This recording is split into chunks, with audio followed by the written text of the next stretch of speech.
Hey, Ami.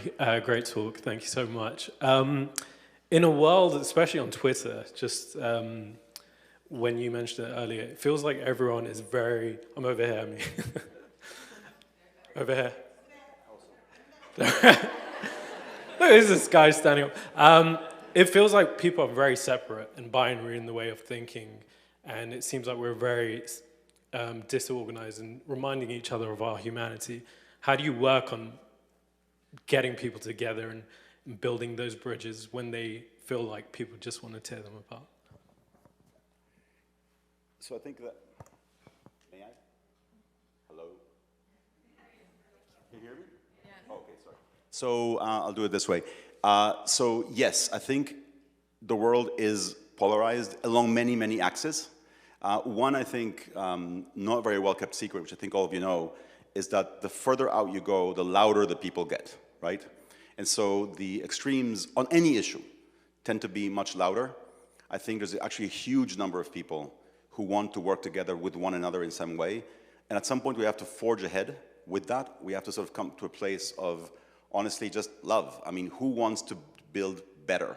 And there are many, many, many people who do. Some people will yell at us. Some people yell at me on Twitter all the time, and that's okay. There's this block button that is awesome. But that's okay. I think you have to try, and I think there's no other way now. I think that things are not good. And I'm not just talking about the Middle East. In this country, things are not good around the world. I don't know anything about most of you. I don't know what you think about this. I saw this news this morning. I don't know if you've seen the news. There's the opposition leader in Russia called Navalny. He died last night. They killed him. Things are not good out there. And many, many people want to do something. And I think we can find them. I can't do this alone. We can find them with your help. You know many people that want to do more. We can absolutely do this.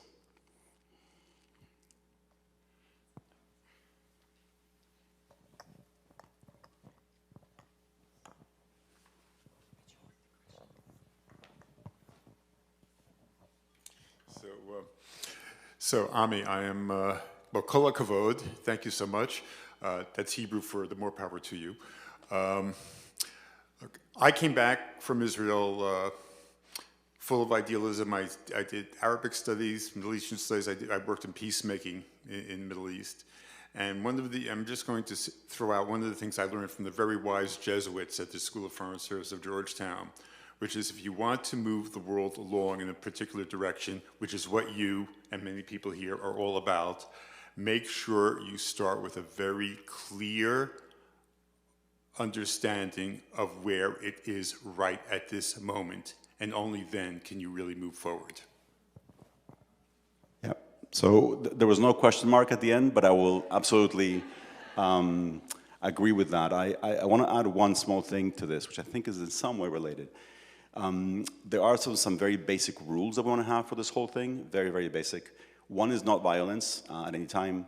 One is not attacking people based on who they are. You know, we don't choose who we are, we choose what we say and do, so don't attack people based on who they fundamentally are. And the last one, I think that's really important, no action about you without you, no action about me without me. Don't go helping people who don't actually want your help. So ask first, right? This is really, really important. And if someone doesn't want to get involved, leave them alone. One thing that, you know, nonprofits don't say enough, or activists don't say enough, is that the fundamental human right is to be left alone. You know, I want to be in my room reading poetry and not harming anyone. Leave me alone, okay? Invite me once, and if I don't come, leave me alone. So there's that right as well that needs to be respected. I'm so sorry, but we have to end it, unfortunately. Thank you, Can Tina. we get another Thank round you, of Brian. applause for Ami?